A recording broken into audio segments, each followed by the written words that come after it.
Welcome back, everyone. Today I'm excited about a topic that we'll be discussing, and it's the topic of roles.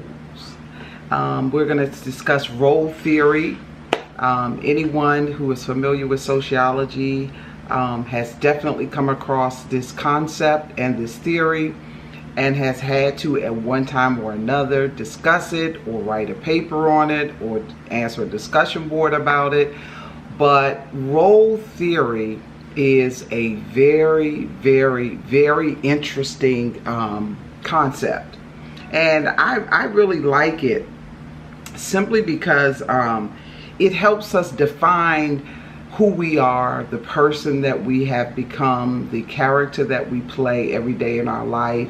No matter what the setting or the definition of the situation is, we find ourselves in a mold of playing a role.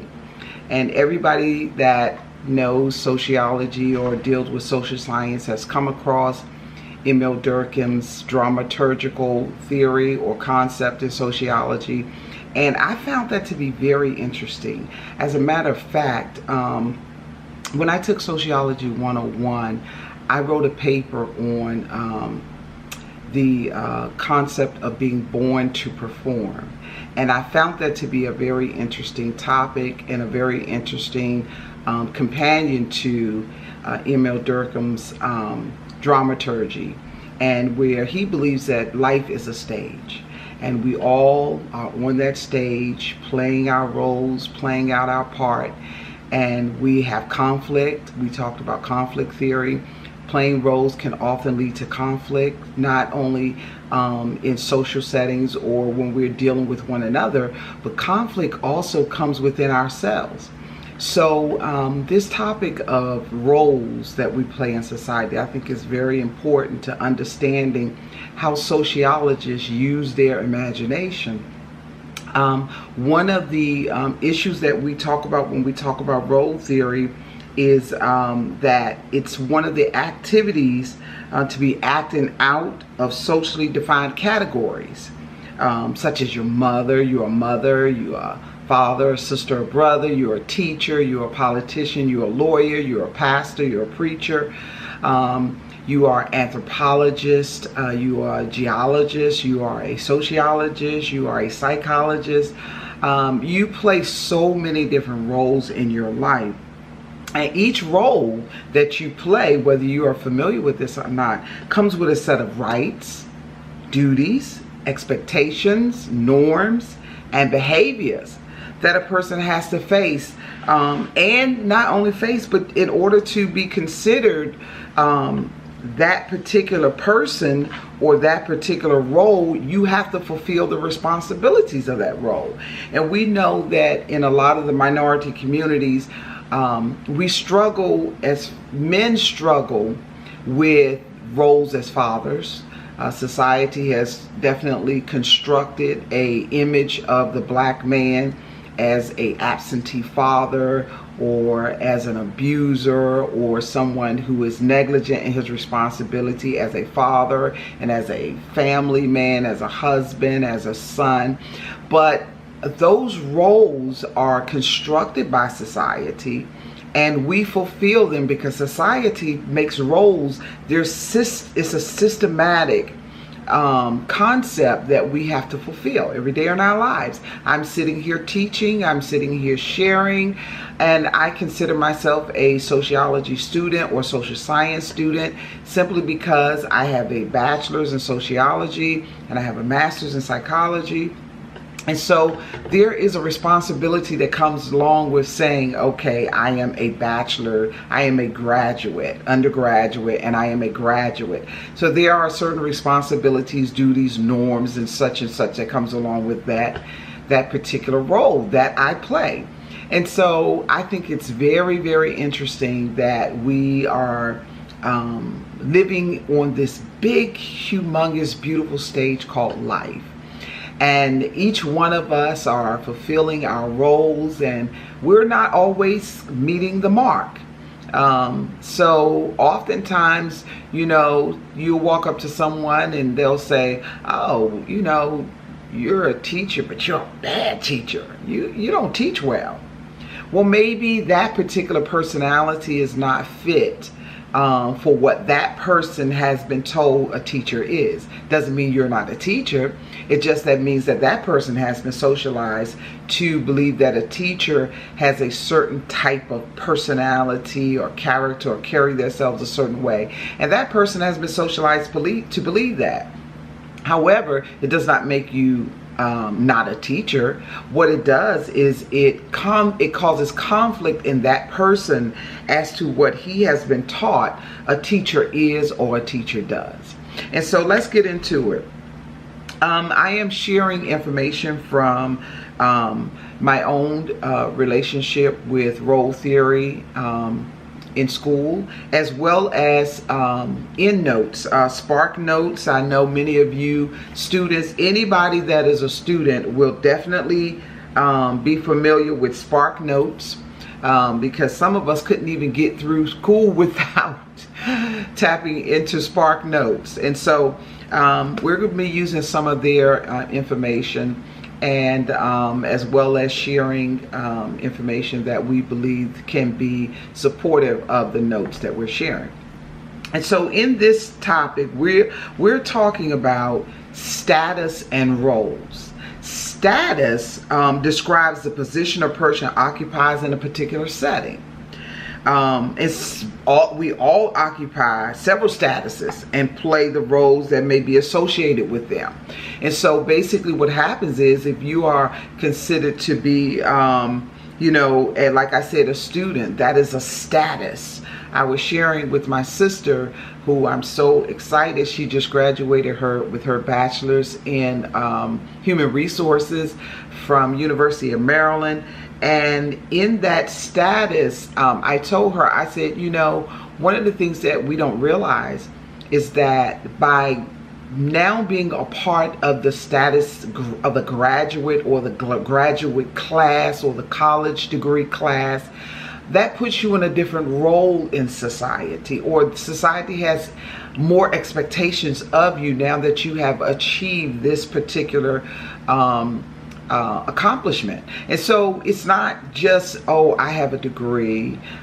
Society now says, wait a minute, you have a degree, and what you are supposed to do with that degree, or how you're supposed to present yourself with a degree, has norms and values and all of the different types of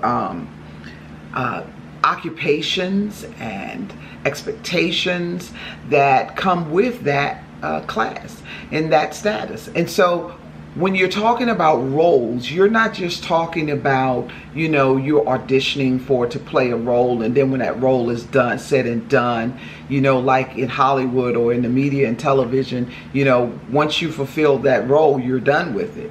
Well, that is a type of an example that we can use, because we're not always in the same role all the time.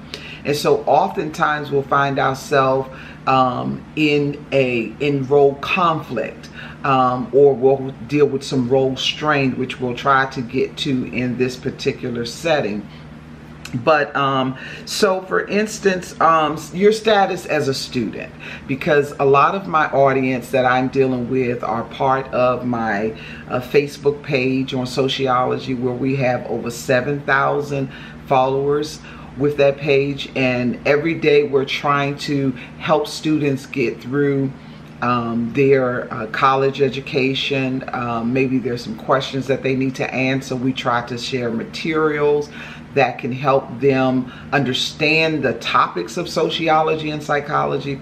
And so as a student, one of the roles that you fulfill is a setting, a classroom setting, whether it's online or whether it is in a brick and mortar building. You find yourself in a classroom setting. The brick and mortar building might call it a classroom, but the online setting might call it a discussion board, or might call it a dashboard, which is just a technological term for a virtual classroom. And so in that process of being a student, and we can apply this to all of the roles that we play, we just have to fill in the right information for that particular role. For instance, as a student, you are attending class, you take notes, communicating with professors, so forth and so on, interacting with fellow students. You're also participating in group studies, sharing ideas, quizzes. And so as an employee, one of the things that you are dealing with is if you work in a warehouse, you're unloading boxes and things of that nature. You're doing customer service. As an employee, you're fulfilling your role based on your job description. If you're an administrator, it might incorporate you answering phones, taking notes, doing some filing, assisting other employees throughout their day, fulfilling their particular roles. And so so the roles are not specifically things that we choose in life, even though we do make some choices. Like we choose what school we're going to go to, but it doesn't matter what school you go to. You're still a student. However you get your education, you're still a student. And so societies decide what is considered appropriate role behavior for different statuses, not you, not me. And as I stated before, when I speak of society, I'm not just talking about a system that has come out of nowhere. We're talking about a system that has been tried and tested throughout generations and societies and cultures, through scientific testing and research and methodology. And so when we talk about society, we're talking about a system that is well fine-tuned and has played its role in your life, throughout many generations and cultures. And so society determines the role behavior. For instance, society says, listen, if you're a teacher, you're not allowed to go into the classroom and be a bully. You're not allowed to go into a classroom and be a gang member or participate in gang behavior. Why? Because that is not befitting of the class status of a teacher.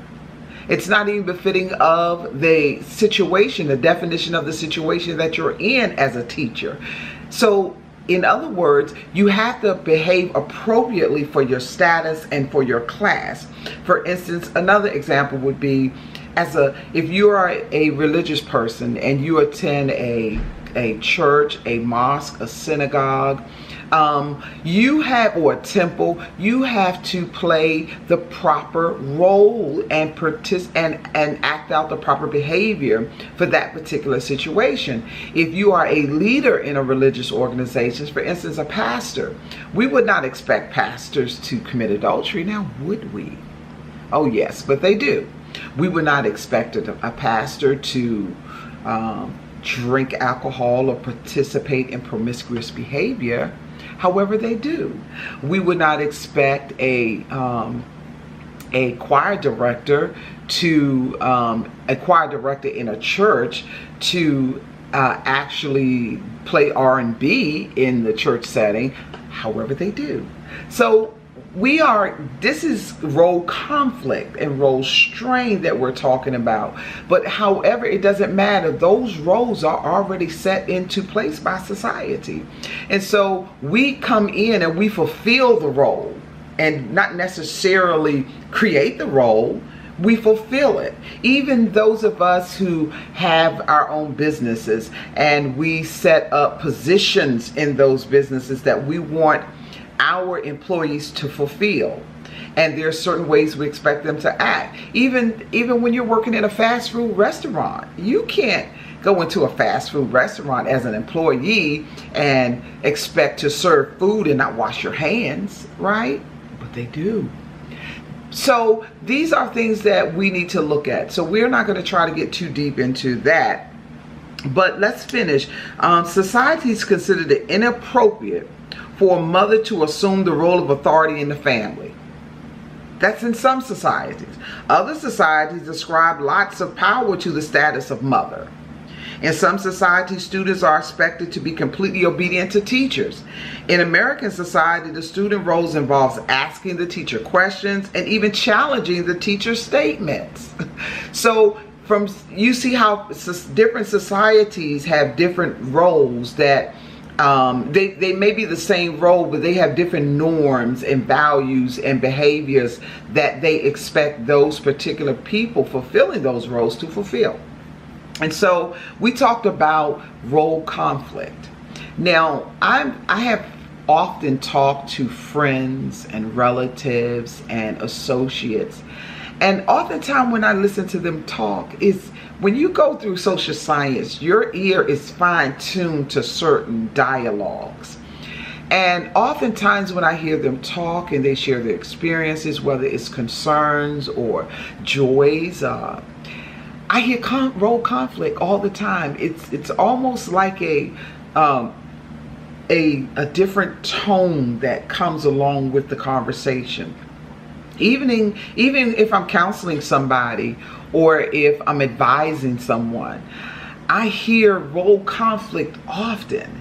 And I often wonder if perhaps as psych majors and as psych professionals, that we don't pay enough attention to role conflict that clients often are experiencing when they're sharing some of the issues that they're dealing with.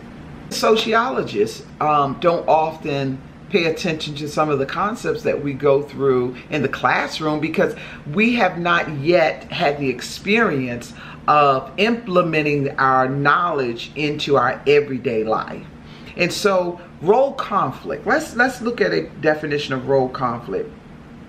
Role conflict results from the competing demands of two or more roles that vie for our time and energy. Now, how many of you, just by that particular small portion of the definition of role conflict, can look at your life without even giving any real depth of thought to it, can look at your life and say, wait a minute, I experience role conflict all the time. You might be in role conflict right now while you're watching this video. Perhaps you're a mother and you should be feeding your baby, but you're also a student who's trying to understand what it is that he is being asked from his professor when it comes down to questions and classroom participation and learning. So you may be in conflict with whether or not you should continue to watch this video or continue to study your textbook or your classroom materials, or whether you should go and feed the baby or change the baby or take the baby for a walk because you know babies need some sunshine.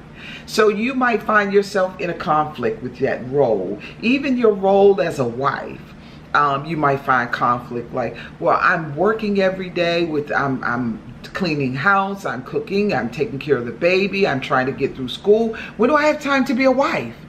That's role conflict.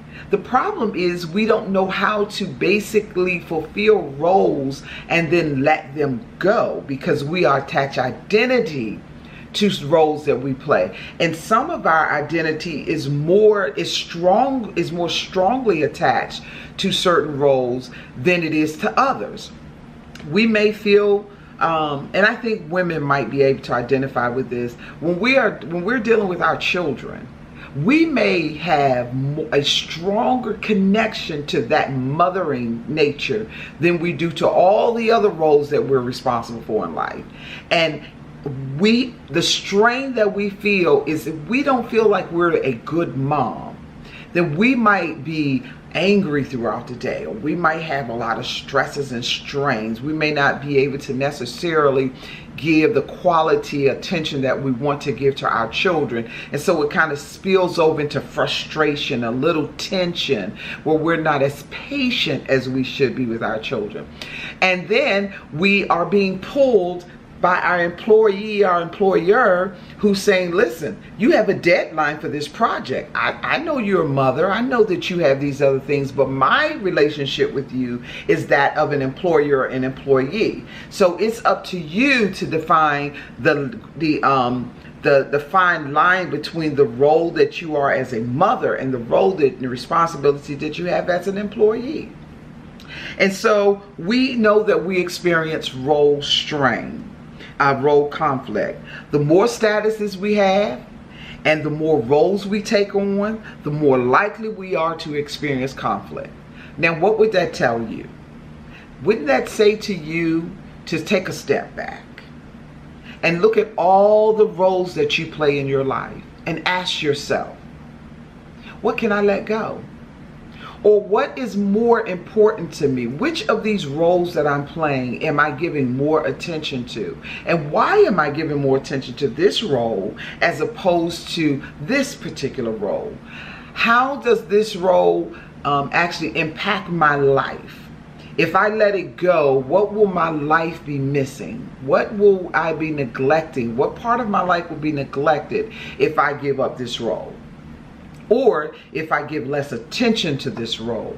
And so we cannot allow ourselves to get caught in all of the different responsibilities that we take on. And because if we take on these responsibilities and roles, perhaps we should become more familiar with how to deal with conflicts and role strain. Okay? And so now in American society, we may be more oriented towards taking multiple roles at once because we are a fast-paced capitalistic democratic society, or some would say we're a Republican society. It does not matter. Whatever we are, we're Americans, and oftentimes as a capitalist society, we are often bogged down with the responsibility of making sure that the financial system is maintained. That means keeping a job. If you don't keep a job, then our unemployment rate goes up. When the unemployment rate goes up, it messes with the economy. When the economy gets messed with, then Wall Street gets to acting crazy. It may be not in that order, but they all are attached. This is a part of the functionalist perspective in sociology, how things are supposed to function. One part functions to help another part function. And so even your role in society, from a functionalist perspective, we need mothers, we need fathers, we need teachers, we need doctors and lawyers, we need human resource people, we need geographers, we need anthropologists, we need psychologists, we need all types of people. We need grocery store clerks. We need fast food representative, people to make sure that we can run in and get a burger when we want one. We need somebody behind the counter to say, would you like a Happy Meal or would you like something a la carte? Because we are a fast-paced society. And as a fast-paced society, there are certain demands that may be on us as far as role strain and role conflict that other societies may not have to deal with. Members of non-industrial society general has just a few statuses, such as a spouse, parent, and villager. A typical middle-class American woman probably has many statuses, as we just discussed. She may be a mother, a wife, a neighbor, a member of the PTA, employee, a boss, a town council president, part-time student. Because people in modern societies have so many roles, they are more likely than people in non-industrial society to experience conflict. Now that's what I just said. The only thing is, it's just, put in a little paragraph so that you can get all of the concepts in like a second. A working father is expected at work on time, but is late because of his children, because maybe his child is sick. His role as father and employee are then in conflict. Why? Because he's struggling with the burden of being a parent and seeing his child sick and fulfilling his role as an employee. He's saying, wait a minute, how can I balance the responsibility that I have in these two roles as a father and as an employee? What am I going to oftentimes experience as a repercussion if I don't get to work on time? What type of repercussions will I experience if I don't make sure that my child is well? Well, to be honest with you, that's a no-brainer as far as I'm concerned. if your child is sick, the first thing you need to do is make sure your child is okay. Your child may not get sick, get healthy, or get over being sick right away, but you can make sure all of the necessary things are there to assist your child in getting to a healthy state. And once you have finalized that, then maybe you can then go to work, get to work on time. But I think another thing that we have to deal is, how often do we pay attention to our children? Do we often focus on our children when they are sick? Or can we look at our children, do we spend enough time with our children to say, wait a minute, why am I being caught off guard? Did I see the symptoms? Did I see the signs that my child was getting sick? What happened that I am now found in this role conflict? Why am I now at the last hour trying to determine whether or not to give my child some cough syrup or take them to the doctor's office, the pediatrician, or to be to work on time? Call my boss and say, listen, my child is sick. I'm not going to be to work on time. And if the sickness is serious enough, you might have to call in and take a day. Okay? So these are things that we have to deal with. And so it's not always easy to determine what is relevant or what is important at the time that we're dealing with it. And so I'd like to apologize for my phone ringing during this session, but you know, it's not always easy to keep this technology under control. Now, what is role strain? We talked about role conflict. Role conflict is when you're dealing with two or more roles and you're trying to determine which of these roles you need to fulfill the responsibilities of. So, and even another thing, just a sidetrack, another thing that we have to understand is when we're talking about role conflict, it's not just having more than one role that you're dealing with. It's also about dealing with whether or not you know you are being a good wife and fulfilling all of the responsibilities of a wife. You may be only a wife, but not necessarily fulfilling all the responsibilities, norms, and behaviors that go along with being a wife. So there could be some conflict there. Well, why am I not? What type of wife am I supposed to be? Well, your society has already determined that. So all you have to do is look at your society and say, well, what does my society consider a wife to be? And oftentimes that what society says a wife should be could conflict with what you internally believe a wife should be. Which means that your socialization process now has to be relooked at. And so you have to learn to assimilate new knowledge. That means that you may have to give up one idea about what a wife is supposed to do to adopt another idea so that you don't experience any type of turbulence from learning how to assimilate the new information that you're gathering. And so now let's just talk about role strain just a little bit. Role strain occurs when a person has difficulty meeting the responsibilities of a particular role in his or her life. That's what we just talked about. So that's role strain. If you're, keeping up with the expectations of students, learning all you need to learn, keeping on top of the work involved. So how many times have you sat in the classroom and felt the pressure of fulfilling the expectations of the classroom, of that particular teacher, of that particular class topic? When you're worried the whole time that you're working on your work, you're worried about what grade you're going to get.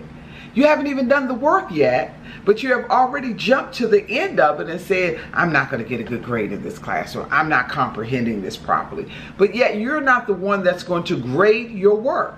It is going to be your teacher that is going to grade your work and determine whether or not you have fulfilled the responsibilities of the class. You don't know what the responsibilities are. You know what they are to a certain degree, but you cannot determine the end result of those responsibilities. Only the teacher can look at your final paper and say, let me see whether or not this student has got the information that they need to get to say, yes, they have passed this class. And so that role strain oftentimes can be very traumatizing to some of us. A good example is when I was doing my master's degree. Now, I struggled with my bachelor's, but when I was doing my master's degree, I was in turmoil. I had so many days where I felt like I just had nervous breakdowns. I mean, and then when I got into the final class where I had to do my thesis paper, it was beyond, I don't know, the pressure was just too much. And I got through it. I got my bachelor's and my psychology degree with honors, but it was a lot of work. I had to put the work in to fulfill the responsibilities of receiving a bachelor's in sociology and a master's in psychology. I couldn't just go in and say, let me just pay somebody and get this degree. I had to put the work in. I had to earn the degree. And oftentimes I experienced role strain and role conflict in the process of earning that degree. And so role conflict and role strain can oftentimes become conflicting, because role strain and role conflict, although you might experience the same thing emotionally, they are not the same. Role conflict is two or more roles that you're trying to fulfill. Role strain is when you are not able to meet and fulfill all the responsibilities that come with a role. And so you experience some turbulence and things like that. And so that's how come it is good to make sure that once you understand the process of socialization, the process of society and how society expects you to perform, it is important to understand all that goes into the roles that you choose to play in any given society. In our Facebook group, we have a lot of people from all over the world. And oftentimes there is a conflict in my mind because I am trying to meet the needs of what that particular person's society expects of them as a student and what me as an American person might look at and expect as a student. And oftentimes I can get into an ethnocentric attitude and thinking that everything has to come from American European perspective. But no, it doesn't. I have people from Africa, people from Afghanistan, people from the Middle East, people from Canada, people from Spain, people from all over the place, Australia. It doesn't matter where these people are from. What matters is how can we as a group and a collective societies come together and unify around the knowledge of sociology and psychology and other topics that we're discussing.